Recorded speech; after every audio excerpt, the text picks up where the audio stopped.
Nesse módulo, vamos tratar de probabilidade. Alguns conceitos já são conhecidos: experimento, espaço amostral, evento, diagrama de Venn, uma forma gráfica de representar certos fenômenos.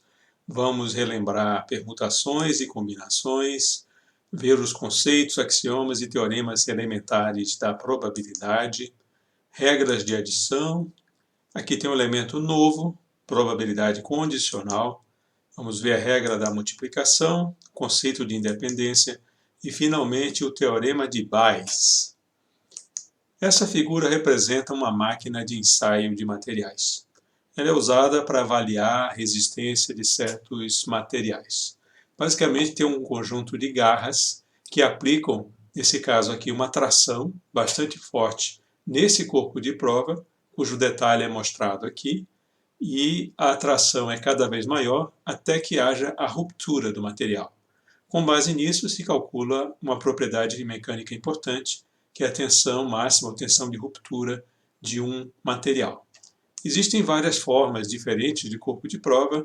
Nessa figura você vê um corpo de prova que tem um furo no meio, ele tem uma função especial para isso, e aqui corpos de prova feitos de material sem esse furo. Uma chapa plana e aqui uma chapa circular. Esse tipo de corpo de prova, com um pouco de imaginação, lembra um osso de cachorro.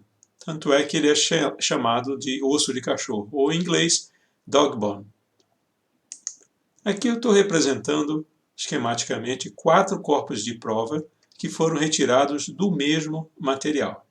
E vamos supor aqui, por simplicidade, que eles tenham exatamente as mesmas dimensões. Então, a princípio, eu vou ensaiar um deles, aplico uma força, essa força vai aumentando até que aconteça a ruptura. Registramos a força, 2.120 newtons.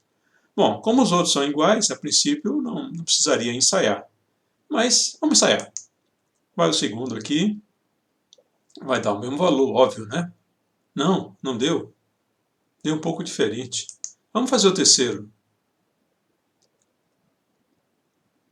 Diferente ainda. Vamos fazer um quarto ensaio. Olha, 4 valores diferentes. Mas como pode? É o mesmo material, as mesmas dimensões, como esses valores podem dar diferente? Olha, isso é uma característica bastante natural. A gente observa isso no mundo real. Porque o que faz um material ser mais ou menos resistente, pelo menos localmente, é a presença de defeitos no material. Inclusões ou discordâncias são defeitos que influenciam na resistência desses materiais. E esses defeitos, eles acontecem com intensidades diferentes em regiões diferentes, de uma maneira não previsível. Então, cada trecho do mesmo material pode apresentar resistências diferentes. Aqui nós estamos repetindo o mesmo experimento em condições idênticas, estamos obtendo resultados diferentes, resultados que têm uma componente imprevisível. Eu não saberia dizer qual seria exatamente o valor do quinto corpo de prova se ele fosse ensaiado até a ruptura. Bom, esses resultados variam de forma aleatória. Nós estamos então lidando com experimentos aleatórios. E esses elementos aqui são chamadas amostras. Então tem uma amostra de tamanho 4 que nós ensaiamos e obtivemos informações acerca do comportamento desse material. Relembrando o conceito de espaço amostral, é o conjunto de todos os resultados possíveis de um experimento aleatório. Um exemplo bem simples: escolha uma vogal. O espaço amostral será o conjunto de todas as vogais, porque você vai escolher uma delas. Outro exemplo, um valor na faixa entre 2.000 e 2.200 newtons. Outro exemplo, lançamento de um dado honesto vai resultar necessariamente em uma dessas 6 possibilidades aqui. Então, esse é o conjunto de todos os resultados possíveis. O espaço amostral ele pode ser finito ou infinito. Temos 2 exemplos de espaços amostrais finitos, o dos dados e das vogais. E se nós pensarmos em todos os números reais possíveis entre 2.000 e 2.200 newtons, nós teríamos um conjunto infinito de valores possíveis como resultado desse experimento. O espaço amostral pode ser contínuo ou discreto. Um exemplo de espaço amostral discreto é aquele cujos resultados resultam em números inteiros. Não há nada entre dois números inteiros que possa resultar num experimento válido. A gente pode dar outros exemplos de espaços amostrais discretos em que a variação acontece de forma escalonada. Por exemplo, de 5 em 5 ou de 0,2 em 0,2, mas sempre há um escalonamento, não há nada intermediário. E ele é discreto quando pode assumir qualquer valor de forma contínua. Qualquer número representado como número real seria um resultado possível. Bom, ele pode ser também finito ou infinito contável. Aqueles que são discretos geralmente são finitos ou podem ter um número tão grande, que a gente não tem condições de contar. Por exemplo, o número de grãos de areia na praia da Joaquina. É grande, né? A gente representa o espaço amostral por S. S vem do inglês Sampling Space. E a gente herdou essa nomenclatura que estamos usando no Brasil.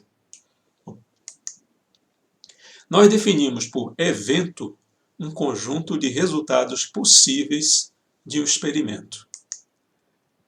O evento é sempre um subconjunto do espaço amostral de um experimento aleatório.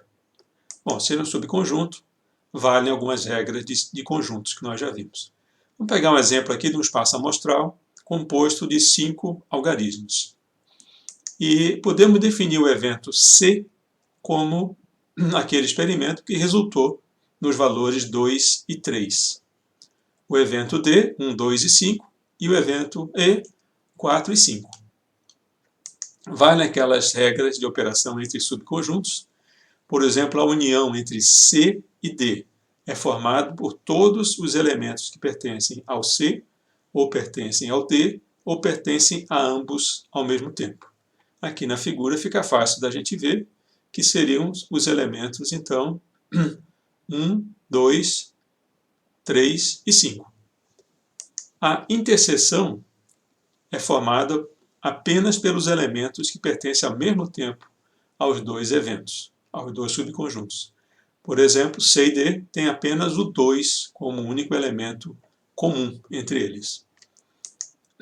O complemento, representado aqui por D, apóstrofe, complemento de D, é formado por todos os elementos que não pertencem a D, mas pertencem ao espaço amostral. É quanto faltaria ao evento D para ele se igualar ao espaço amostral. E estamos observando que os eventos C e D, eles não têm nenhum elemento comum. A interseção entre eles é um conjunto vazio. A gente diz que eles são eventos mutuamente excludentes. Então, se um elemento pertence a um deles, necessariamente não vai pertencer ao outro. O diagrama de Venn é uma forma gráfica da gente representar certos fenômenos. O espaço amostral está sendo representado aqui por esse retângulo branco e o evento A por essa elipse pintada de verde. O evento A, complemento ou complemento de A, seria tudo o que falta ao A para ele se igualar ao espaço amostral. Está representado aqui em verde também. Nós podemos representar dois eventos no mesmo diagrama de Venn, e aqui está pintado em verde a interseção, seriam os elementos comuns a ambos. E nós podemos ter aqui a união representada entre A e B. Aqui é um caso um pouco mais complexo, onde nós temos aqui o complemento da união.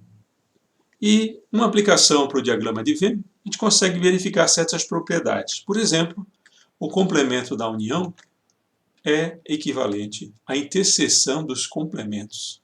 Parece estranho, mas é fácil da gente ver.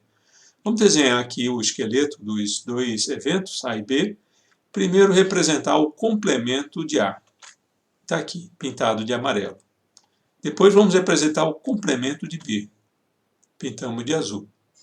E para achar a interseção entre eles, nós vamos superpor os dois complementos. Onde ficou verde é a interseção dos dois. E vejam que isso coincide exatamente com a figura aqui da esquerda, ou seja, graficamente verificamos uma propriedade. E existem outras propriedades que elas estão listadas aqui. A união ela é comutativa, a interseção também, tanto faz a ordem. O complemento do complemento é igual ao próprio evento. A associação e interseção elas são distributivas, nos dois sentidos. Essa propriedade aqui que nós acabamos de ver. E tem uma outra similar, que é o complemento da interseção pode ser calculado pela união dos complementos.